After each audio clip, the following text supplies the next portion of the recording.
Hi everybody, I'm Kelly Posner, Principal Investigator for the Suicide Risk Assessment at Columbia University. I always have to start this presentation with a statement of disclosure, which is all of our original work was funded by the FDA, and my institution has had research support as part of efforts to help execute regulatory requests, and I have never had any personal compensation at any time. All right, well, we're here to discuss administration of this scale, but I always like to start with a few minutes on the public health story behind its use and why it's actually a good thing that we're doing it. And that begins with the fact that the field of medicine and even psychiatry has been challenged by a lack of clarity as to how to define suicidal occurrences. And corresponding to that, we've had no well-defined terminology, which very much cuts across research and clinical settings. So what happens is the same adverse event gets called 12 different things. Suicide attempt, not a suicide attempt, threat, gesture, and often the labels are negative, like manipulative, non-serious, but based on incorrect notions as to the relationship between seriousness and lethality. So somebody hears, oh, she only took 4 pills, we can't call that suicidal, when the data actually tells us something else. This will clearly have negative implications on how we manage. If we can't properly identify ideation and behavior, we certainly can't understand, manage, or treat it, no matter where we're trying to do so. This problem has had profound impact on our drug safety questions, but it even limits our confidence in epidemiological statistics, because if everybody's defining things differently, how can we compare across settings? In clinical trials, we can't interpret what we're needing to make sense of. So adverse events that should be called suicidal are missed, and things that are inappropriately called suicidal. Now, these next slides are examples of the problem that I'm talking about, and they come from the various RCTs that went into the FDA safety findings. And again, they reflect the problem. The first one says, patient attempted to hang himself with a rope. Investigator did not consider this a serious adverse event, but rather part of the personality disorder. So you see, suicidality was not indicated in that label. The overdose of 6 capsules was in fact intentional, yet called accidental overdose. This next one we call the slap heard round the world because it's been written a lot about. In fact, this scale about 2 years ago was on the front page of the New York Times because suicide assessment has become such a big issue. And this example was in there because it really tells the story. Somebody somewhere called a slap in the face a suicide attempt. Now, clearly a slap in the face should not be called a suicide attempt.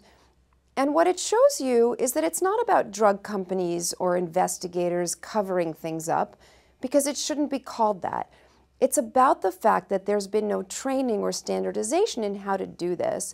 Here's another one on the bottom. This is a schizophrenic, hit his head on the wall, explained it was like his thoughts were about to explode, inappropriately called suicide attempt. So that's the problem. What happens when we start to do something about it? Well, when we first applied a standardized approach, beginning with the antidepressants, it led to a 50% reduction in suicide attempts, a 50% reduction in the harm ratio, which shows you why we needed to do better.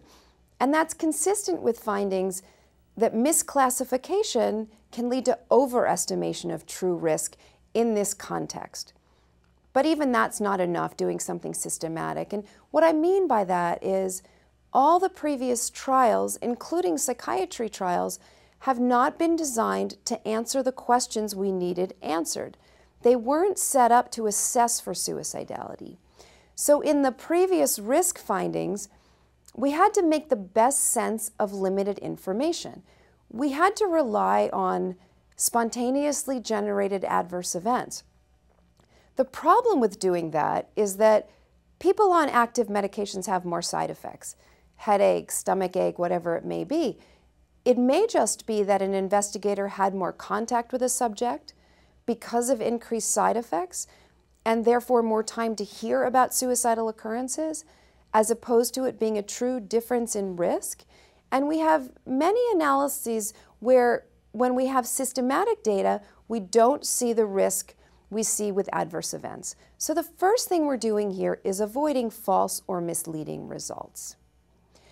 Now, this scale was actually first designed in a national trial to meet the need for something to track suicidality and look at change. It is the prospective counterpart of the system we developed for the FDA, which is why FDA and other agencies are often asking for its use whenever we have the luxury of collecting new data.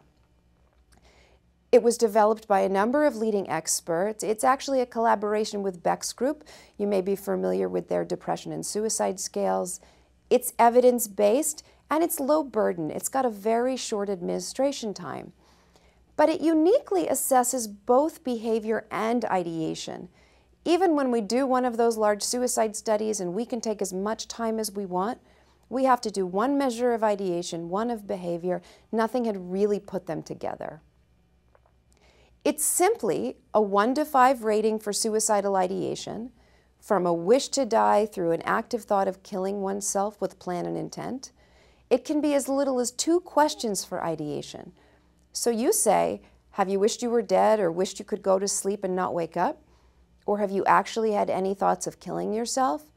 If the answer is no to both of those questions, there is no ideation, so you move on to behavior. Behavior covers the spectrum. It fixes the problems we've seen in the past. It gives you the definitions. It gives you the questions to ask to figure out what to call something. It's what we call semi-structured, and that means it's a flexible format. The questions are provided as helpful tools. It's not required to ask any or all of them, just enough to get the right answer. The most important thing is for you to gather enough information to decide if you should call something suicidal or not. So for example, if you say, have you made a suicide attempt? And the patient says, yes, I took 50 pills because I definitely wanted to die, you'll see in a few moments you have enough information to call that a suicide attempt, and you don't need to ask additional unnecessary questions. Sources of information.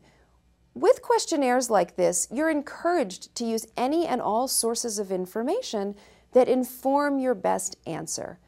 Typically, the subject gives you the best insight into their suicidality, but that's not always the case. Let's say a husband or wife of your subject calls you up and tells you about their husband or wife, your subject being in the hospital. This is what they wrote in the suicide note. You will have enough information to check off attempt on your form according to the other source of information, and you don't necessarily need to speak to the subject directly. Okay, this is the range of types of ideation, and what this is doing is articulating what we've been trained in psychiatry to do for many years.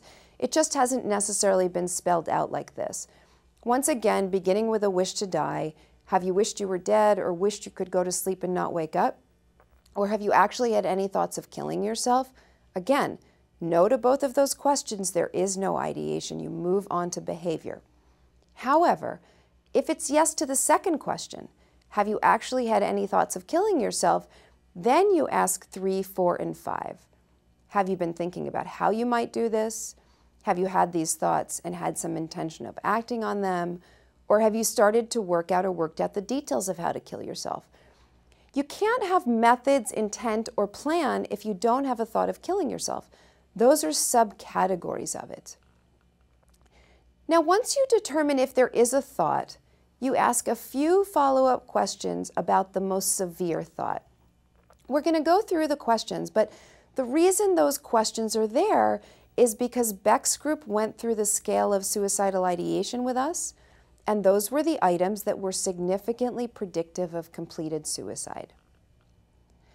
So if there is a thought about the most severe, you say, how many times have you had these thoughts? When you have the thoughts, how long do they last? Can you stop thinking about killing yourself or wanting to die if you want to?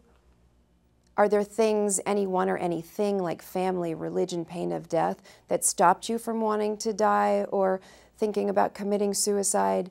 And finally, what sorts of reasons did you have for thinking about wanting to die or killing yourself? Was it to end the pain or stop the way you were feeling? In other words, you couldn't go on living with how you were feeling. Or was it to get attention, revenge, or a reaction from others? Or both?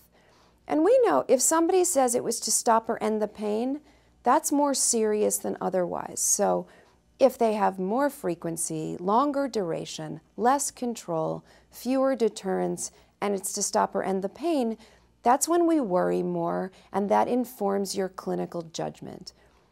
The other thing that informs your clinical management is, when do we go to the next step? Well, our guidance is when they have a 4 or 5, intent or plan an intent. That becomes particularly important in non-psychiatry trials.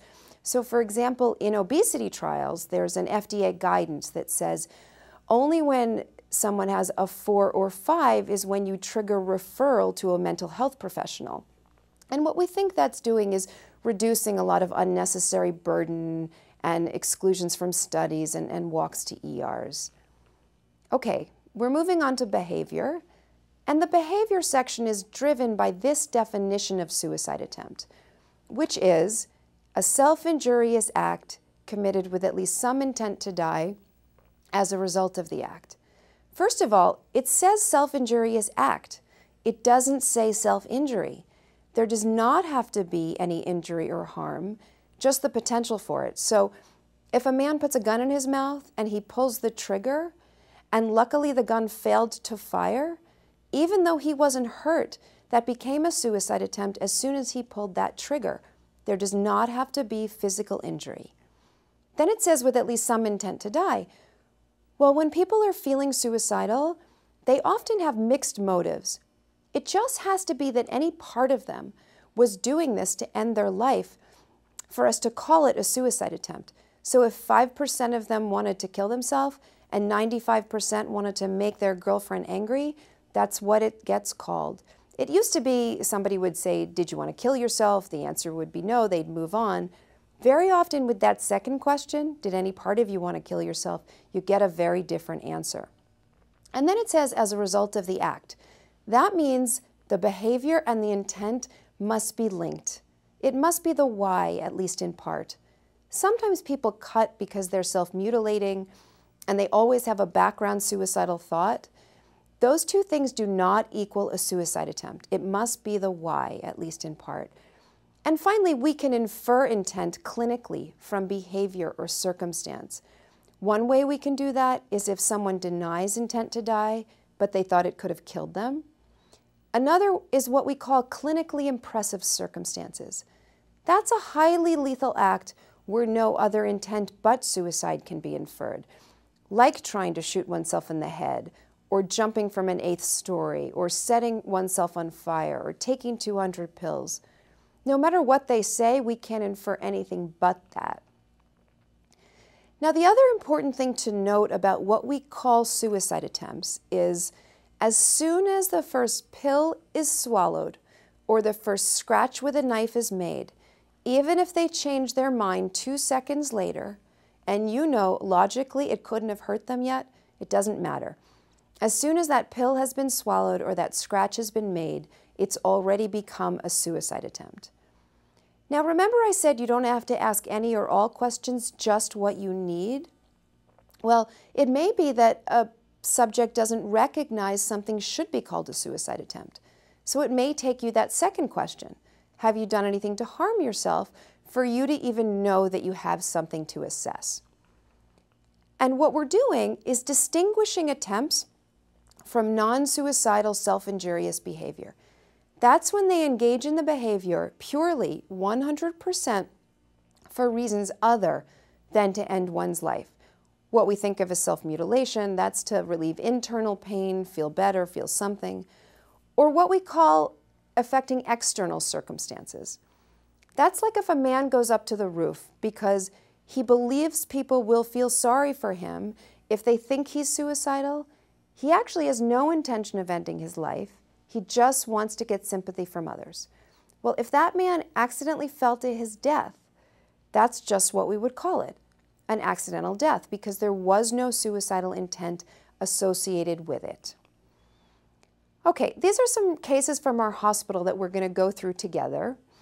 The first one says, the patient wanted to escape from her mother's home. She researched lethal doses of ibuprofen. She took 6 ibuprofen pills and said she felt certain from her research that this amount was not enough to kill her. She stated she did not want to die, only to escape from her mother's home. She was taken to the hospital where her stomach was pumped and she was admitted to a psychiatric ward. Do you think that's a suicide attempt? Should we call that a suicide attempt? No, absolutely right. We shouldn't call that a suicide attempt. And there are a few important things to note about this case. All over this girl's record, it said suicide attempt. It wasn't until somebody took the time to ask the question why did you do it, that we got better, more reliable information. And we think that will always be the case. The other thing is, she also had suicide attempts, and she was very able to say, on these occasions I wanted to kill myself, but here I didn't. And the point is, you have to assess each occurrence independently. Don't assume if one thing was suicidal that the next thing will be, because they come together in the same patients. And it's very important for your outcomes or your risk assessment to know the difference between 4 suicide attempts and 1. Young woman following a fight with her boyfriend felt like she wanted to die, impulsively took a kitchen knife and made a superficial scratch to her wrist. Before she actually punctured the skin or bled, however, she changed her mind and stopped. Is that a suicide attempt? Yes, it is. Remember, as soon as that first scratch was made, it became a suicide attempt. Patient was feeling ignored. She went into the family kitchen where her mother and sister were talking. She took a knife out of the drawer and made a cut on her arm. She denied she wanted to die at all, not even a little, but just wanted them to pay attention to her. Right, that is not a suicide attempt. There is no suicidal intent associated with what she did. Patient cut her wrists after an argument with her boyfriend. Patient cut her wrists after an argument with her boyfriend. So there's not enough information in this case to answer the question. We know what she did, we just don't know why she did it. And both self-mutilation and suicidal behavior have stressors that precipitate them. So argument with boyfriend doesn't tell you anything. Had a big fight with her ex-husband, took 15 to 20 imipramine, went to the hospital, drank charcoal, unable to verbalize clear intent, but states she was well aware of the dangers of TCA overdose and the potential for death. So yes, we can call that a suicide attempt as well, because remember, you can infer it if they thought it could be lethal. Okay, now there's some other suicidal behaviors that are also important to assess. They just don't reach the threshold of an attempt. And the first one is called an interrupted attempt. That's when a person starts to take steps to end their life, but someone or something stops them. So they're on the ledge poised to jump, somebody grabs them back. She has a gun in her hand, somebody grabs it out of her hand. An aborted attempt is exactly the same thing, but they stop themselves. So he goes up to the roof, he turns around and changes his mind. She has a gun in her hand, she puts it down. And the final category is any other behavior. Saying something is not a behavior, but any other behavior with suicidal intent. Collecting or buying pills, purchasing a gun, writing a will or suicide note. So the question is, have you taken any steps towards making a suicide attempt or preparing to kill yourself, such as collecting pills, getting a gun, giving valuables away, or writing a suicide note? So the very examples are in the question for you to ask the subject. Now for suicidal behavior, you want to select everything that's appropriate, but you only want to select something if it's a discrete behavior. So for example, if somebody wrote a suicide note as part of an actual attempt, you wouldn't check off preparatory behavior and actual attempt because it was part of the actual attempt, and you don't want to overcount things. The other thing to note about suicidal behavior is if there's ideation as part of the behavior, which usually there is, you only indicated it in the behavior. If there's a suicide attempt, you don't check off an ideation answer and a behavior answer because it's part of the behavior. Now this is the attempts section, and I just want to highlight a few things. First of all, it's the only one with multiple questions. And remember I said you don't have to ask any or all questions, just what you need? Look at that last indented question. Or did you think it was possible you could have died from? Remember, if they deny intent, you can infer it if they thought it could be lethal. So you may need that question to get to the right answer. It just gives you the tools you may need to get to the right place, we think. And then at the bottom it says, has subject engaged in non-suicidal self-injurious behavior? We think that's really important because what that does is give you credit for having appropriately assessed something and ruling it out. If that weren't there for the self-mutilation cases, etc., it would just be nose down the page, and it wouldn't be reflected that you asked the right questions and decided something shouldn't be called suicidal. Completed suicide is on the form. It can happen in any setting. A similar example to the one I gave before, let's say a husband or wife of your subject calls you up and tells you about your subject's tragic suicide, or you may have medical examiner records. If you have enough information, that is what you would indicate. Lethality. We answer a lethality question for potential suicide attempts only. And if there was medical damage, we answer it in terms of what actually happened in terms of medical damage. Not what could have happened or should have happened, but what actually happened. This is the item. This is a compilation of the Beck Medical Lethality Rating Scale. This is a 0 through 5. 0 is no physical damage or very minor physical damage, e.g. surface scratches. So even a surface scratch can be a 0. 4 is severe physical damage, medical hospitalization, not psychiatric, because we're talking about medical damage here. But to circle the right answer, you need to ask 1 or 2 open-ended questions. So for example, if they cut, did it require a Band-Aid or a bandage? Did it bleed a little or profusely? Again, to be able to circle the right answer. Now, if there is no medical damage, like the gun that failed to fire, we answer 1 question about potential lethality. Another example where we would do that would be if somebody laid on the train tracks with an oncoming train, but they were pulled away before they were run over. As soon as they laid on those train tracks, by the way, that became an actual attempt, and both of those would be a 2. Behavior likely to result in death despite available medical care. Because if they had been run over by the train or the gun had not failed to fire, likely they would have died no matter what. Now on the form it says, if yes, please describe. What's the most important thing to write there or in your free text? What did they do and why did they do it? The pieces of evidence of why you did or didn't call something suicidal. Always remember to assess ideation and behavior independently. Don't assume if they deny ideation, they won't have behavior. There are people who think they've never had a suicidal thought in their life that will tell you they've made suicide attempts because they don't make the connection. Timeframes. The first time you do this in a new study, for behavior, you're capturing all lifetime occurrences, the total number of attempts ever, etc. But for ideation, we treat it a little bit differently because it would be hard to average a thought across a lifetime. It wouldn't be very representative. So the reference time point there is the time they were feeling the most suicidal.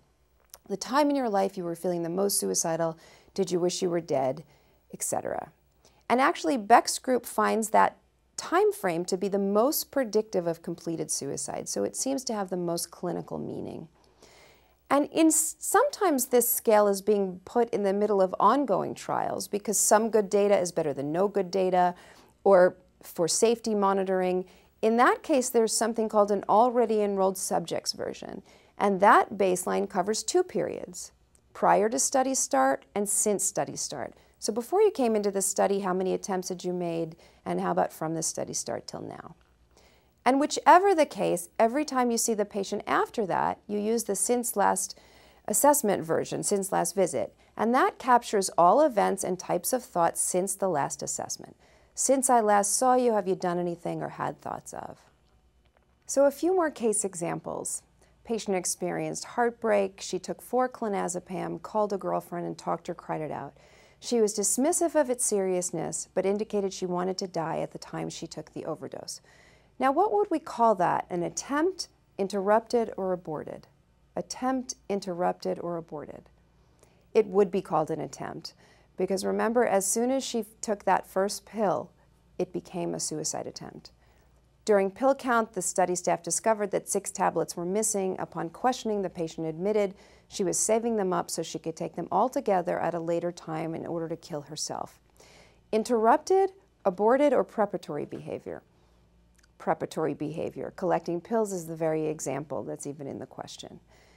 Patient reported he first started thinking about killing himself when he was 12. He thought about how easy it would be to pretend to fall in front of a bus before it was able to stop, so that it would look like an accident. Although he thought about it often, he said he didn't have the courage to do it. Now that's obviously ideation, but the type of ideation is thoughts with methods. This isn't a plan yet. A plan would be more detailed. A plan is next Tuesday at 3 o'clock, I'm going to go into my husband's medicine cabinet when I know he's going to be away at the office so he can't come home to stop me. A plan would be more detailed.